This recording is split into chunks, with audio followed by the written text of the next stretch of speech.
क्षमा। अगले दिन डांगलार को फिर भूख लगी। इस गुफा की हवा सचमुच भूख को बढ़ा देती थी, पर कैदी ने सोचा कि आज उसे कोई अतिरिक्त खर्च नहीं करना पड़ेगा। वह स्वभाव से किफायती व्यक्ति था, इसलिए उसने अपने मुर्गे का आधा हिस्सा और रोटी का एक टुकड़ा कोठरी के कोने में छिपा रखा था। पर जैसे ही उसने उन्हें खा लिया, उसे प्यास लग गई। इस बात का उसने पहले ध्यान नहीं किया था। वह अपनी प्यास से लड़ता रहा जब तक कि उसकी सूखी जीभ तालू से चिपकने नहीं लगी। अंततः उस जलन को सहन न कर पाने पर उसने पुकारा। पहरेदार ने दरवाजा खोला। वह नया चेहरा था। डांगलार को लगा कि किसी परिचित व्यक्ति से बात करना बेहतर होगा, इसलिए उसने पेप्पिनो को बुलाया। मैं उपस्थित हूं महामहिम, डाकू ने तुरंत आते हुए कहा, जो बैंकर को एक शुभ संकेत लगा। आप क्या चाहते हैं? कुछ पीने को, कैदी ने कहा। महामहिम, आप जानते हैं कि रोम के आसपास के प्रदेश में शराब अत्यंत महंगी है। तो मुझे पानी दे दो, डांगलार ने वार टालने की कोशिश करते हुए कहा। ओह महामहिम, पानी तो शराब से भी दुर्लभ है। सूखा बहुत पड़ा है। समझ गया, डांगलार ने कहा। लगता है कि हम फिर वही आरंभ करने वाले हैं। वह मुस्कुरा रहा था ताकि मजाक का आभास दे सके, पर उसके माथे पर पसीना चमक रहा था। अच्छा मेरे मित्र, उसने आगे कहा, जब पेपिनो ने कोई उत्तर नहीं दिया, मैं तुमसे एक गिलास शराब मांग रहा हूं, क्या तुम मना करोगे? मैंने पहले ही महामहिम से कहा है कि हम यहाँ गिलास या खुदरा में नहीं बेचते, पेपिनो ने उत्तर दिया। तो ठीक है, मुझे एक बोतल दे दो। कौन सी? सबसे सस्ती। दोनों की कीमत समान है। कितनी? 25,000 फ्रांक प्रति बोतल। मुझे बता दो, डांगलार ने ऐसी कटुता से कहा जिसे मानव स्वर के पैमाने पर केवल हरपागोन ही पहचान सकता था। मुझे बता दो कि तुम मुझे जिंदा खाल उतारना चाहते हो। टुकड़े टुकड़े कर खाने से वह जल्दी होगा। शायद मालिक की यही इच्छा हो, पेप्पिनो ने कहा। मालिक कौन है? वही जिसके पास आपको परसों ले जाया गया था। वह कहाँ है? यहीं। मुझे उससे मिलाओ। यह आसान है। एक क्षण बाद लुइजी वाम्पा डांगलार के सामने खड़ा था। क्या आपने मुझे बुलाया? उसने अपने कैदी से पूछा। क्या आप उन लोगों के नेता हैं जिन्होंने मुझे यहाँ लाया, महोदय? हाँ, महामहिम। मुझसे कितनी फिरौती चाहते हो? साफ साफ बताओ। सिर्फ वे 5 मिलियन जो आपके पास हैं। डांगलार के हृदय में भयानक कंपी दौड़ गई। वह सब कुछ है जो मेरे पास संसार में है, महोदय, उसने कहा। एक विशाल संपत्ति का अवशेष। यदि आप वह ले लेते हैं तो मेरा जीवन भी ले लीजिए। हमें आपका रक्त बहाने की मनाही है, महामहिम। किसने मनाही की है? उसने जिसकी आज्ञा हम मानते हैं। तो तुम किसी की आज्ञा मानते हो? हाँ, एक नेता की। मैं तो समझता था कि तुम स्वयं नेता हो। मैं इन लोगों का नेता हूं, पर मेरा भी एक नेता है। और क्या वह नेता भी किसी की आज्ञा मानता है? हाँ। किसकी? ईश्वर की। डांगलर कुछ क्षण सोचता रहा। मैं समझ नहीं पा रहा, उसने कहा।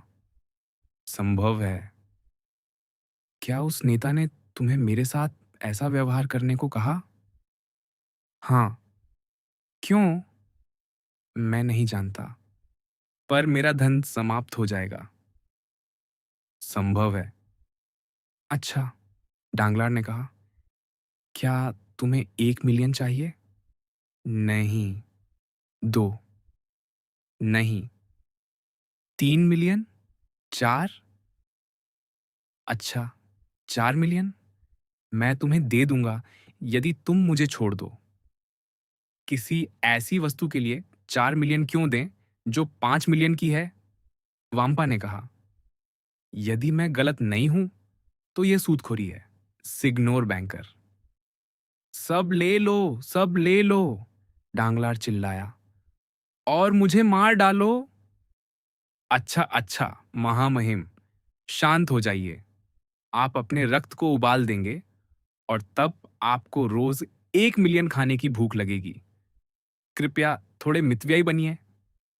पर जब मेरे पास आपको देने के लिए कुछ भी नहीं बचेगा, डांगलर ने क्रोध में कहा, तब आप भूखे रहेंगे। भूखे रहूंगा? डांगलार पीला पड़ते हुए बोला। संभवतः, वाम्पा ने अद्भुत शांति से कहा। पर आपने कहा था कि आप मुझे मारना नहीं चाहते। नहीं। फिर भी आप चाहते हैं कि मैं भूख से मर जाऊं? वह अलग बात है। अच्छा दुष्टों, डांगलार चिल्लाया, मैं तुम्हारी नीच योजनाओं को विफल कर दूंगा। यदि मुझे मरना ही है तो मैं तुरंत मरना पसंद करूंगा। मुझे पीड़ा दो, यातना दो, मार डालो, पर तुम फिर कभी मेरे हस्ताक्षर नहीं पाओगे। जैसी आपकी इच्छा, महामहिम, वाम्पा ने कहा, और वह कोठरी से बाहर चला गया। क्रोध की गर्जना के साथ डांगलार अपनी बकरी की खाल पर गिर पड़ा। ये लोग कौन थे? उनका अदृश्य नेता कौन था? वे उसके विरुद्ध कौन सी योजना चला रहे थे? और जब अन्य सभी लोग अपनी स्वतंत्रता खरीद सकते थे, तो वह क्यों नहीं? निस्संदेह, अचानक और हिंसक मृत्यु अपने निर्दयी शत्रुओं को विफल करने का एक अच्छा उपाय थी, जो किसी अज्ञात प्रतिशोध की भावना से उसका पीछा कर रहे थे। हाँ, पर इसका अर्थ था मरना। शायद अपने लंबे जीवन में पहली बार डांगलर ने मृत्यु के बारे में एक साथ इच्छा और भय दोनों के साथ सोचा। वह क्षण आ गया था जब उसे उस कठोर प्रेत का सामना करना था जो प्रत्येक जीवित प्राणी के ऊपर मंडराता रहता है और हर धड़कन के साथ मानो कहता है, तुम मरोगे। डांगलार उन जंगली पशुओं की तरह था जो पहले शिकार से उत्तेजित हो जाते हैं, फिर निराशा में धकेल दिए जाते हैं और कभी-कभी उसी निराशा में भाग निकलने में सफल हो जाते हैं। डांगलार भी भाग निकलने के बारे में सोच रहा था, पर दीवारें ठोस चट्टान की थीं और कोठरी के एकमात्र द्वार के सामने एक आदमी बैठा पड़ रहा था। उसके पीछे अन्य लोगों की आकृतियां दिखाई दे रही थीं, जो राइफलों के साथ इधर-उधर आ जा रहे थे। उसका यह निश्चय कि वह हस्ताक्षर नहीं करेगा 2 दिनों तक बना रहा। उसके बाद उसने भोजन मांगा और 1 मिलियन देने की पेशकश की। उसे शानदार भोजन दिया गया और उसका मिलियन ले लिया गया।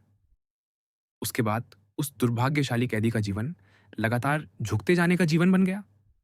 उसने इतना कष्ट सहा था कि अब वह और कष्ट सहना नहीं चाहता था और हर मांग के आगे झुक जाता था।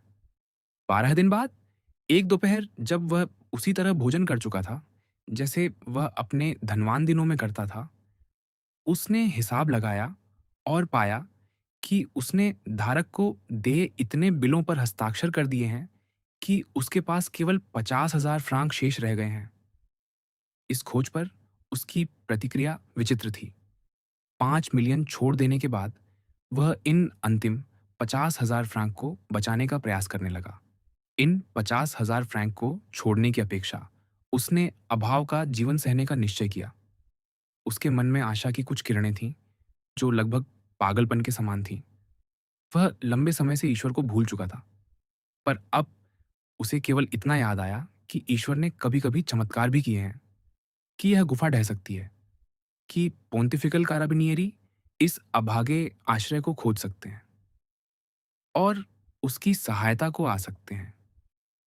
और तब उसके पास ये 50,000 फ्रांक बचे रहेंगे और इतने से मनुष्य भूख से नहीं मरता। उसने ईश्वर से प्रार्थना की कि उसे ये 50,000 फ्रांक रखने दे और प्रार्थना करते समय वह रो पड़ा। 3 दिन बीत गए जिनमें ईश्वर का नाम, यदि उसके हृदय में नहीं, तो कम से कम उसके होठों पर लगातार था। समय-समय पर उसे उन्माद के ऐसे क्षण आते जिनमें उसे लगता कि वह खिड़की से एक दयनीय कमरे को देख रहा है, जहां एक वृद्ध व्यक्ति तिनकों की खाट पर मर रहा है। वह वृद्ध भी भूख से मर रहा था। चौथे दिन वह मनुष्य नहीं रहा, बल्कि जीवित शव बन गया। उसने धरती से अपने पिछले भोजन के सबसे छोटे टुकड़े तक खोदकर निकाल लिए और उस चटाई को भी चबाने लगा जो जमीन पर बिछी थी। फिर उसने पेप्पिनो से विनती की, जैसे कोई अपने संरक्षक देवदूत से विनती करता है कि उसे कुछ भोजन दे दे। उसने रोटी के एक कौर के लिए उसे 1000 फ्रांक देने की पेशकश की, पर पेप्पिनो ने उत्तर नहीं दिया। 5वें दिन वह घिसटता हुआ कोठरी के द्वार तक पहुंचा। क्या तुम ईसाई नहीं हो? उसने घुटनों के बल गिरते हुए कहा। क्या तुम ईश्वर के सामने अपने भाई को मार डालना चाहते हो? ओह, मेरे पुराने मित्रों, मेरे पुराने मित्रों, वह बुदबुदाया और वह मुंह के बल भूमि पर गिर पड़ा। फिर निराशा से उठते हुए वह चिल्लाया, नेता, नेता, मैं यहां हूं। वाम्पा ने अचानक प्रकट होते हुए कहा, अब क्या चाहते हो? मेरा शेष सोना ले लो, डांगलार हकलाते हुए बोला, अपनी जेब की पुस्तक बढ़ाते हुए। और मुझे यहां इसी गुफा में जीने दो। मैं स्वतंत्रता नहीं मांगता, केवल जीना चाहता हूं। तो क्या तुम सचमुच कष्ट में हो? वाम्पा ने पूछा। ओह हाँ, मैं भयंकर कष्ट में हूं, पर ऐसे लोग भी हैं जिन्होंने तुमसे अधिक कष्ट सहा है। मैं विश्वास नहीं कर सकता। ये सत्य है, वे जो भूख से मरे। डांगलार को उस वृद्ध का स्मरण हुआ जिसे उसने अपने भ्रमों में अपनी खिड़की से देखा था, जो अपने बिस्तर पर कराहते हुए मर रहा था। उसने अपना माथा जमीन पर पटकते हुए कराह कर कहा, यह सत्य है। ऐसे लोग हैं जिन्होंने मुझसे अधिक कष्ट सहा है, पर वे कम से कम शहीद थे। क्या तुम सचमुच पश्चाताप करते हो? एक गंभीर और गहरी आवाज ने पूछा, जिससे डांगलार के सिर के बाल खड़े हो गए। उसकी दुर्बल आंखें अंधेरे में देखने का प्रयास करने लगीं और डाकू के पीछे उसने एक व्यक्ति को देखा जो चोगे में लिपटा था और पत्थर के स्तंभ की छाया में आधा छिपा हुआ था। मुझे किस बात का पश्चाताप करना चाहिए? डांगलार हकलाया। उस बुराई का जो तुमने की है, वही आवाज बोली। ओह हाँ, मैं पश्चाताप करता हूँ, सचमुच करता हूँ। डांगलार चिल्लाया और अपनी कृश मुट्ठी से अपनी छाती पीटने लगा।